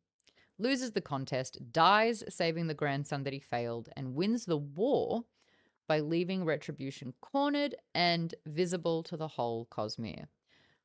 I will take responsibility for what I have done in its final form. All right, I'm about the halfway mark. Darian, I'm tapping you in with your burger. Thought. Nom nom. It was just to tie back to Kaladin. I'm like, Kaladin has been a therapist for maybe 2 months at most. Dude, he has not even gotten his hours of training at all. Exactly, because like this is just 9 days, and the plot of Rhythm of War was what, like a month, or 6 weeks or something. So it's like, and Kaladin is therapizing so well that everybody's having a breakthrough. What's really? I mean, if he went into a Shadesmar or like the Shadow Realm or whatever it's fucking called, and he did his 5 years and came out, that would make a little bit more sense. But he's just been in the physical world all the time. That's it. He's seen some shit, I suppose. He's very introspective. Like, he's had some case studies. He had to go from Zeth, who was very difficult, to Nail, who's bleh. So, like, good on him. All right, Navani. Love Navani. Not as much as KP, though. Some would argue the book's unsung MVP, the vision, anchor, engineer, the sibling whisperer, the person that keeps Dalinar tethered to the mission and to himself, escapes the spiritual realm with the grandson, who's not even real, and ends encased in crystal, powering the radiance of Urithiru, a scholar who, quite literally, becomes the tower's beating heart. Adolin, the man with no radiant powers, holds a capital for 9 days on relationships alone. You got Kushkum's respect, Yanagon's growth, Nodum's honest brand, and Maya's love. He loses his blade, he loses his plate, his political cover, his leg. The thigh still works. Thank you, Darren. And he still beats an immortal in single combat on day 10. What a hero. I love him. His Deadeye army is a 5-book thesis paying off. And that thesis is treat Spren as people and they will answer. Ends the book grieving his father and founding the Unoathed, the Radiant adjacent Oath-free, still holding the line. Renarin and Rlain, love these. The pairing that carries the book's soul. Renarin resists an Unmade by understanding her. Rlain shields Shallan, and together they free Mishram when everyone else wants her as a weapon or a bomb. The prince who was broken turns down a throne, stabilizes a nation. The listener who was alone in 2 armies becomes half of the book's tenderest love story, deliberately mirroring the Windrunner and regal romance that Honor destroyed 2,000 years ago. And that was another form of understanding people who think and feel and do things differently. Sigzil was handed Kaladin's job and Kaladin's worst nightmare. He has so much self-doubt for about 5 too many chapters, but wins day 5 brilliantly and then loses fortresses, Leighton, and then the Shattered Plains. He severs his own bond to save his spren from Moash, an oath that was broken as an act of protection. Wit hands him the Dawn Shard, dies, mists off. Sigil walks off planet carrying it straight into what's going to be the Sunlit Man. Okay. Yasna. Now, this is a pretty freaking cruel arc. Yes, I agree. Sando did Yasna dirty. Yeah? Can we all feel that way? Yep. Yasna? No. What? I loved it.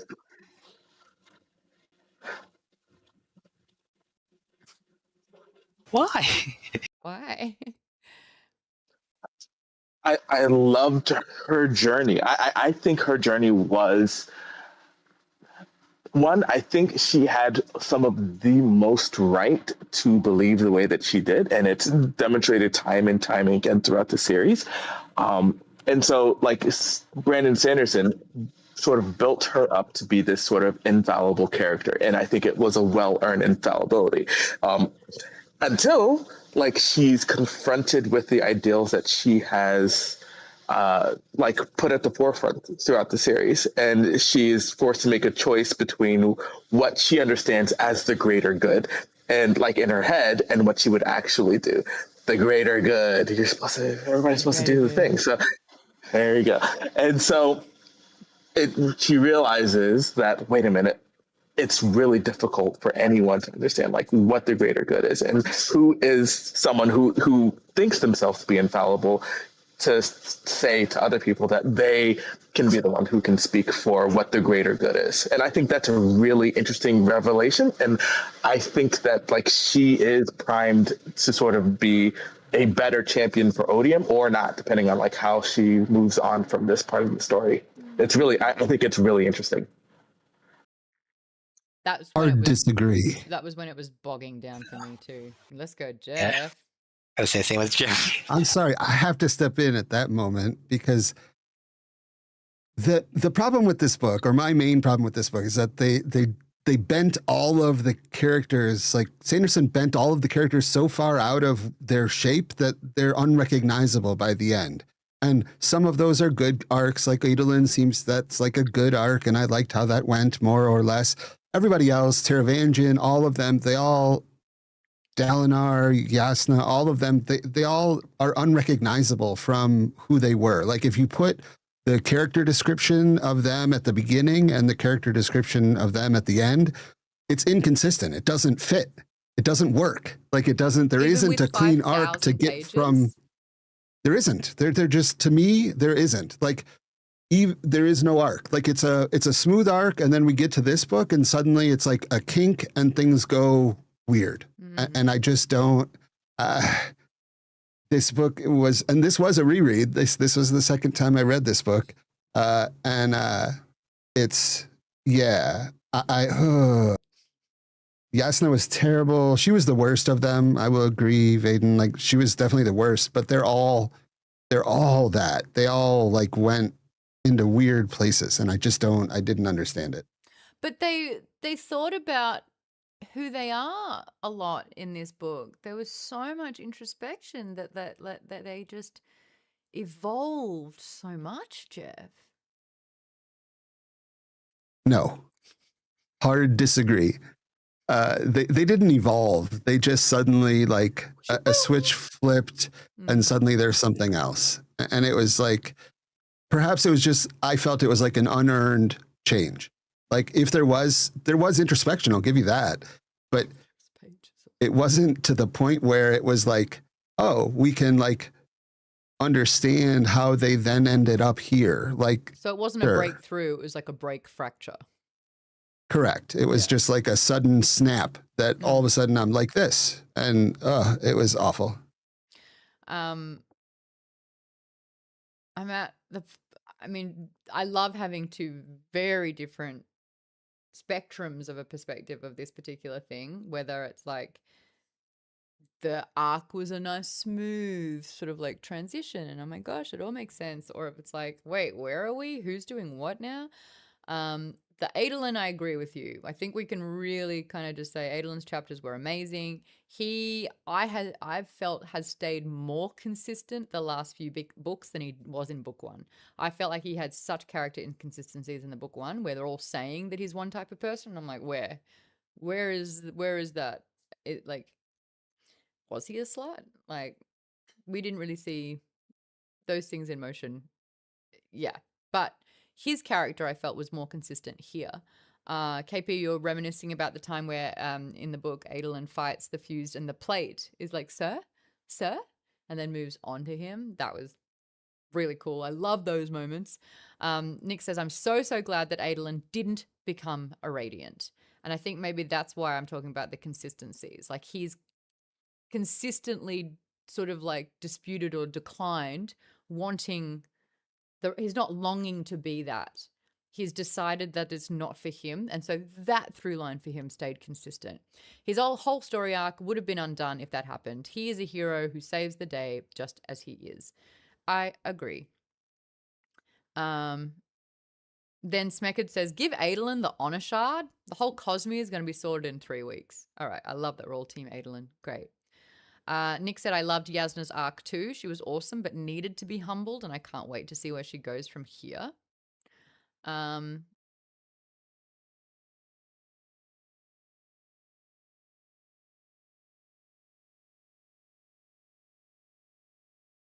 Okay, great. Let's talk about Yasna then. The cruelest book arc. She outthinks Odium on the Thaylen feint with the ships and then loses the argument that matters because Taravangian doesn't refute her philosophy. He proves that she just doesn't live by it.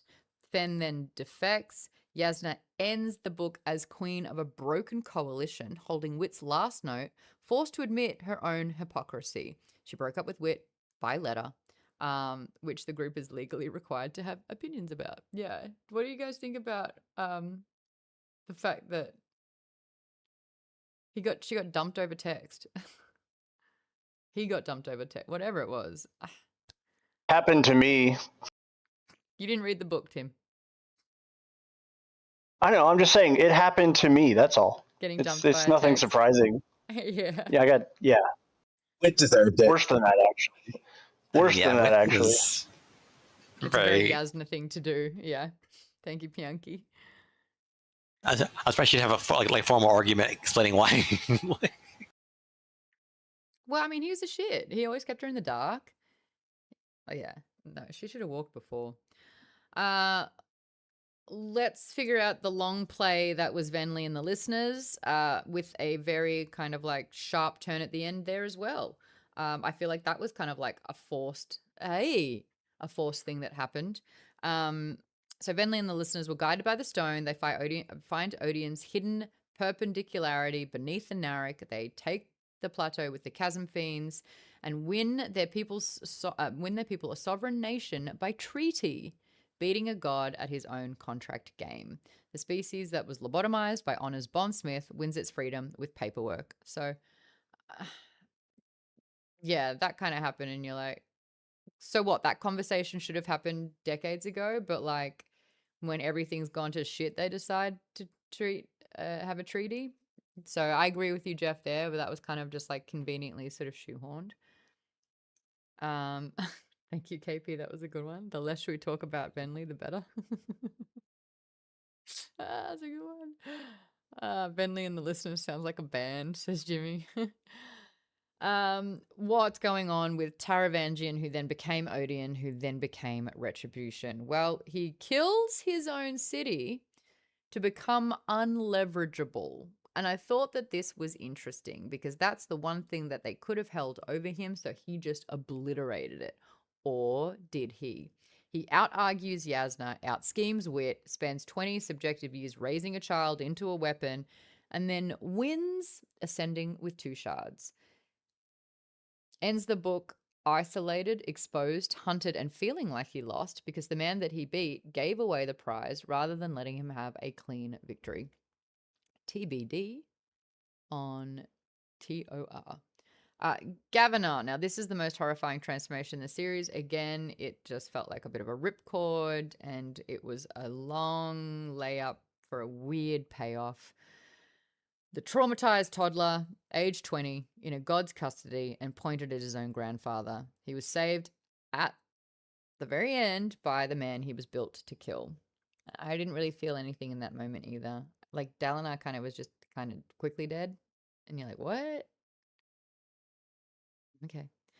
We've got Moash with the spikes in his eyes. He's got anti-stormlight, Leighton's blood, and Sigzil's oaths, and he's still out there. There's Wit, who loses a memory jewel to a god because that was the tell of Todium, that he snipped some of the mind out. He loses Yasna, he loses the planet, he hands off his Dawn Shard, then he gets vaporized, and then turns up. Now, I'm guessing if I've read more of the books that Scadrial would mean something to me. It's Mistborn's world. It's the Mistborn world, yeah. Right. He's hunting So this is actually... Vala? Is that a god? He shows up on the... No, he shows up on the world where Vin is. So that's where Sazed is, essentially. So at the start of Mistborn era, too. Yeah. Hunting Vala. And Vala is not a god, but Honor is, but Vala's not. Valor is a pog. Thank you. Pog. Great. And then we got Lift, who rescues a chicken, rescues Zael, which is great, except so she's got to grow up. And it was a tiny little small arc. And sometimes she cosplayed as Navani. And then you've got secondary characters. Maya recruits an army of the dead. Very a la third Lord of the Rings book. Anyone? Or is it the Two Towers? When did they have the... No. It's Return of the King. Thank you. Good. There's Nail. He's cracked open by a story and then hands over his blade. Isha, healed and immediately does the only useful thing that he can do. Town and Ash, the heralds, they're defending a field hospital, and then Town stays and is back in that Herald Haven whatever place and forgives everyone for him having to carry all the burdens for all that time. And we've still got 15 minutes. What is going to happen in the new Roshar? Let's talk about what now. There's no Stormlight. Retribution pulled all the Stormlight. The high storms are gone. It's been consumed by the permanent Everstorm. What does no Stormlight mean from this point forward? It means that Shallan's stuck in Shadesmar. What else does it mean?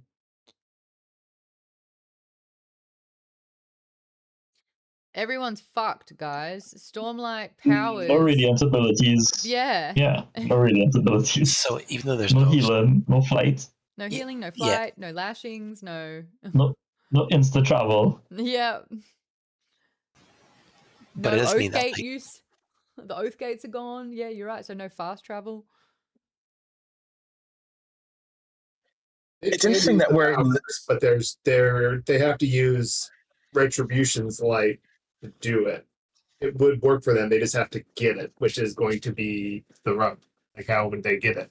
That's the thing with Venli. With Venli's treaty, Odium is like, here, I'll give you some light. He's just tempting them to try to get them to sway and fall and join him. But like the tower light still works for the Radiants, and they're all locked in the tower. They can't get out. So the world is Spren as well. Spren are alive, but they didn't get sucked back. They didn't get sucked back up into honor or into Retribution. They were about to, but that was the Oath Pact. That's right. Saved it and stopped that. Academic? I just thought it was interesting that we're mentioning all of the powers that we have, as a world, have just been exposed to for like whatever the last 1 or 2 years. They were radiant. There was a world on Roshar before Radiance existed. So like all of the Fabrials and those are the things that are sort of gone. But other than that, they're just back to where they were, like, I don't know, a couple of years ago. So, and Fabrial scientists are, I think, pretty new, even in the grand scheme of things. So, I think they'll get along, but it's hard to go back when you know a world that could be so much better, right? Yeah. Toast Post says, my brain is mush again. Fair enough. Necrophoenix says that the only Radiants who can still fight are Lift, because Lift has never used Stormlight. She's always used food. R'Laine, Renarin, and Venli. That's it. That's all who's left. Honor is gone. That's what's happening in the new Roshar. There's no Honor again. Well, it's an independent shard because it's been fused into Retribution. Roshar is also, and this is important, time dilated. So the conversation that we had right at the end where Shallan is talking to the mysterious leader of the Ghostbloods, the conversation is happening over hours and days. So that's going to be another pickle. There is this new oath pact that we mentioned. It was brokered by the Wind through Ishar, protecting the Spren, with Kaladin as the herald of kings and a healing vision instead of braves. Mishram's free. Boado Mishram. Bahram Mishram. Ew. So who the fuck knows what she's going to be doing? She's been locked up for 2,000 years and is pissed. When you look at the territories, apparently Retribution is going to hold everything except Azir and Irithyru. The listeners have a sovereign nation on the Shattered Plains, but like Retribution, he's got everything. So yeah, this is not a fun ending to the book. Cultivation effed off.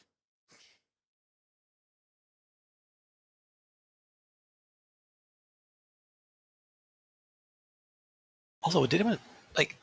This was kind of thrown there. I don't think we've talked about much, but it's really cool to hear that like cultivation, and there were a bunch of people like her, like there are dragons, like they're just dragons, and they're just a whole race that exists and are awesome. In different worlds, though. Yeah, different worlds, but yeah. It's like, oh, they're dragons. Oh, nice, good to know. It seemed like it was kind of glossed over.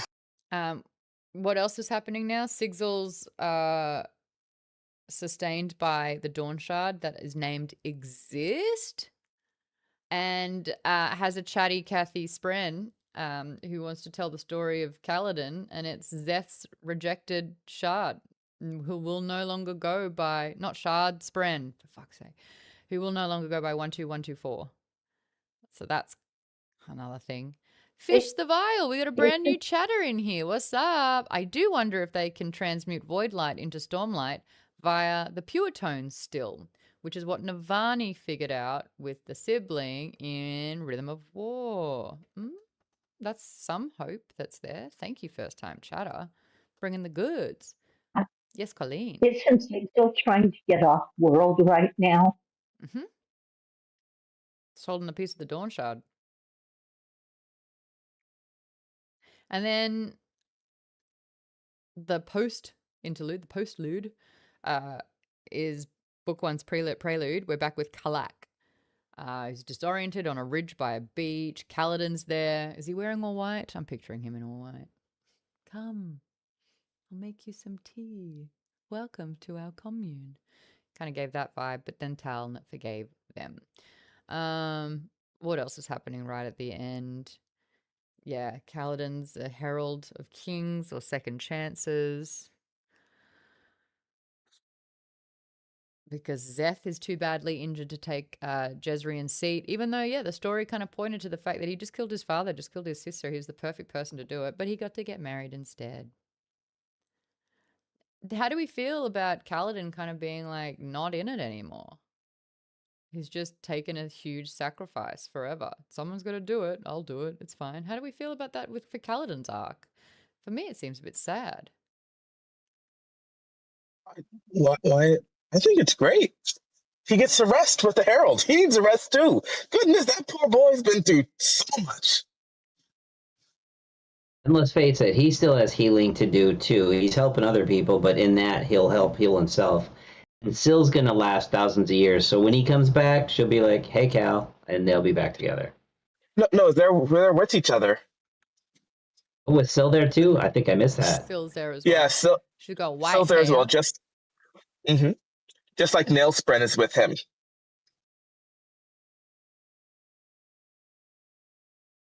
Yeah, I'm a bit tired, guys. Like, that book was a slog. Lisa, checking in with you. You started this stream at a 4. Where are you now?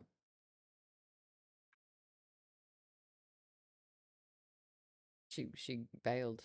She was just like, so long. I cannot keep doing this. Fair.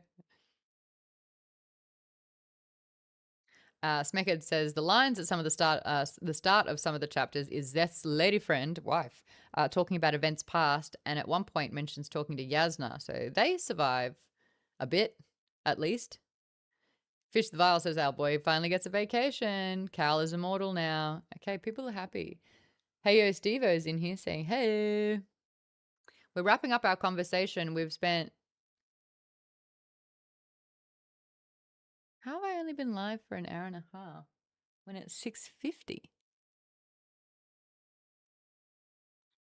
Guys, time diluting here as well. Any other things that we didn't get to talk about? All right. Let's go like at big pivotal moments in the book, right? The Recreance is revealed. That was a huge moment that Stormfather was like trying to protect Dalinar from seeing. So the knights who dropped their blades were arguably the most honorable people in the story. Does this change how you judged Maya's testimony in Rhythm of War? Who carries the real guilt? Is it honor? Is it militia? Or is it fear itself? Oh, Jeff's bailed. I mean, honor, in my opinion. The thing is, it's Militia, obviously, yeah. Yeah. Sorry, go ahead. All they had to do was like find peace then and honor. That's when we kind of learn honor ain't honor, the honor that we thought. Like, there's some shady shit happening. Yes, Darian. How could honor even be honorable when he betrayed the singers? Because they make that point. Honor betrayed them. They only went to Odium because they were betrayed. So where's the honor? Well, to be fair, that wasn't honor itself. That was the choice of it's the vessel. It's blame really more than honor. Don't worry, it's confusing as fuck. But both Darren and KP put their hands up, so feel free to contribute to that convo too. I was just gonna. Go ahead. I was going to say that it was Tanavast who was doing all the breaking, and Honor was like, "What are you doing?" And then he pushed it too far, and it killed him. And so that's why Honor didn't have a vessel, was because of that decision. So it's the shards. They are held by a person, and it warps them. Like we saw what Odium did to Taravangian, and so they're merged, but they're merged, but they sort of have their own independent sort of forces. So, but yeah, Tanavast. It was Tanavast, not Honor, that made that decision. Honor is so stuck in just following the words of the oath. It's like the letter of the law. Honor is a rules lawyer. He doesn't care about the spirit of the law or having fun playing the game. It's like, no, the words say this, we got to do that. And that's it. There's no leeway, no like, well, okay, yeah, but the words are wrong in this case. It doesn't matter. Those are the words. And so that's where honor isn't necessarily good. It's just what it considers itself to be honor. And I love the fact that is the case is kind of what ties together one of Wit's stories to Kaladin that is harped on in this series, where you can sort of say, hey, there's someone at the top of the tower that is, and that's why we have to kill these people or do this particular thing, and then we have to follow the letter of the law. But at the end of the day, it is still the actions of the people that have to be like somewhat responsible for the recreants. Yes, I'm in my car. We're losing you a bit, my dude. All right. But Sorry we got about 80% of it. Sorry. 85. Which is not so bad. in the end, we started to see honor change. The power started to change as it got to essentially grow up without being attached to anybody. And so there were definitely bits at the end where he was questioning, oh, wait, this is the honorable following the oaths, but wait, what? He's questioning himself or itself. So that's going to be probably a driving factor with Retribution, having this extra thoughts and desires from honor. Teravantian was already what they call them, the two-sided god, something like that. He was split. He could only be one thing or the other. Yeah, brilliant or compassionate. Mm-hmm. Yeah, and now I think he's going to be split even more. Or he kept being split, and now it's like he's used to balancing both halves quite well. It's all he knows. So who knows? That's July done. Thank God. The schedule is already out for August. We have 2 brand new books. We've got both Aussie authors, and bloody oath, guys, I'm so excited to celebrate Aussie writers. It's been a hot minute if we've ever had one. I actually don't even know. So Islington. James. Will of the Many. Of course. Empire of the Vampire is by Jay Kristoff. It's a dark fantasy novel set in a world where the sun hasn't risen for 27 years. That's longer than me. It features a framing narrative, dual timelines, and a quest for the Holy Grail. Oh, apparently there's some whoof moments in here as well. You can figure out what a whoof moment is once you've read it. The bonus book that we'll have is A Forbidden Alchemy by Stacey McEwen. It's romantasy, and it follows Nina Harrow and Patrick Colson.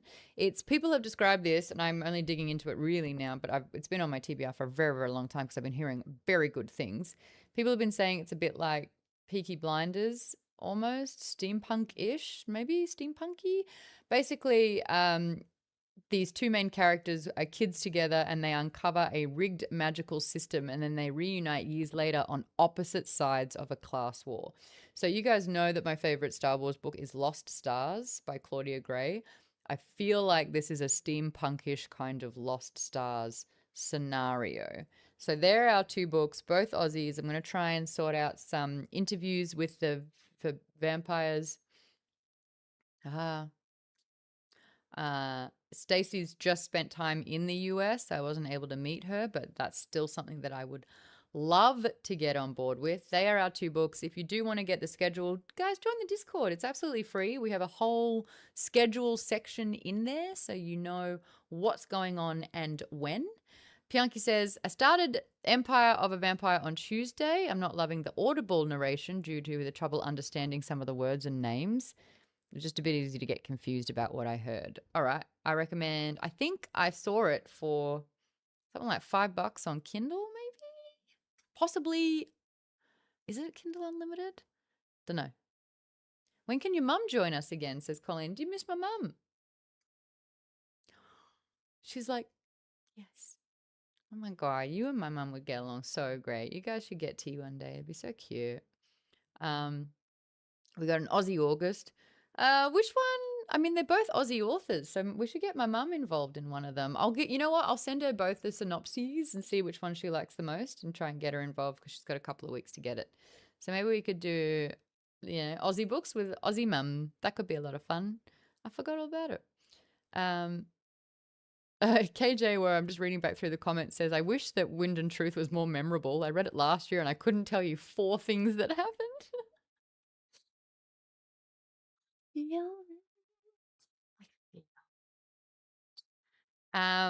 We've also, GK Gamer Fan says, isn't He Who Fights with Monsters written by an Aussie? The main character is, at least. Yep, Sherdaloon is Australian. I actually last week flew to Orlando to host his book event there. He's a fun guy. He's actually, the first book's just out, traditionally published through Athon. It looks like this. Very pretty. Another big book. Good to use 200 pages, can't just say. That's a lit RPG. And he was one of the first to do lit RPG. I think he was like a year before Dungeon Crawler Carl, and then Travs took up, and then DCC just blew up. So that one's fun as well. And I actually just listened to it so that I could interview him and do the lit RPG con.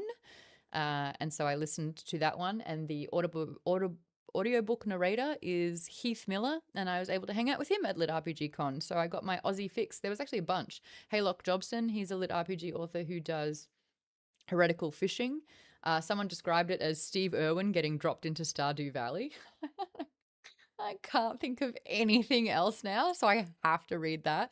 The only problem is that He Who Fights with Monsters was like 40 hours, and it was a lot of Heath, and so now the main character sounds like Heath Miller, so I have to read it, and I got it on Kindle. I think it's on Kindle Unlimited as well. A lot of Lit RPG on Kindle Unlimited, guys.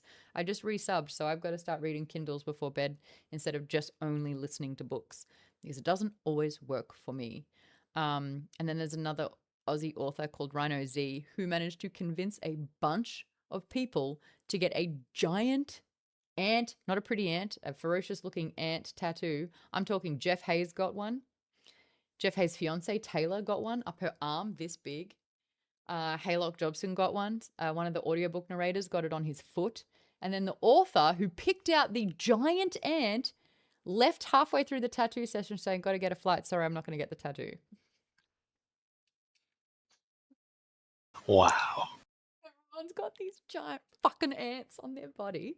Anyway, if you want to read Ranosi's book, it's called Chrysalis. That one's been doing quite well as well. So go Aussies in the space. One of the first authors that we had on the very first iteration of Geek Bomb Book Club was Kate Forsyth. I read a series of hers about 10 years ago, and I absolutely fell in love with the series. Ride of Rhiannon, I think it's called. It's just had a bunch of everything that was just fun fantasy. And we did a retelling of Rapunzel for a book club back in 2014. If you are following on Instagram, we just did a shout out Aussie fantasy authors over there. If you want to check out some of the if you want to check out some of the Aussie authors that are doing really cool things in the space. I'm not even homesick, guys. I don't know why. I just thought I'd do an Aussie August, and that's where we're at. And you know, book club, you can tell me all day long what you want to read, but at the end of the day, I'm like, no, I'm deciding, guys. Democracy, as we call it. Thank you so much for joining me for part 3 of a fucking long book. I can't wait to not talk about it, and I've got to catch up reading. So if you have book suggestions that I can just churn through, I'm currently re-listening to book 6 of the Dungeon Crawler Carl saga. That was my attempt to try and get them all read before book 8 came out, and I didn't make it, but I am reading that one again. Let me know what you're currently reading in the Discord as well. Have I missed anything else? All right, well, I'm going to go hang with the Members Plus. Great chat, everyone.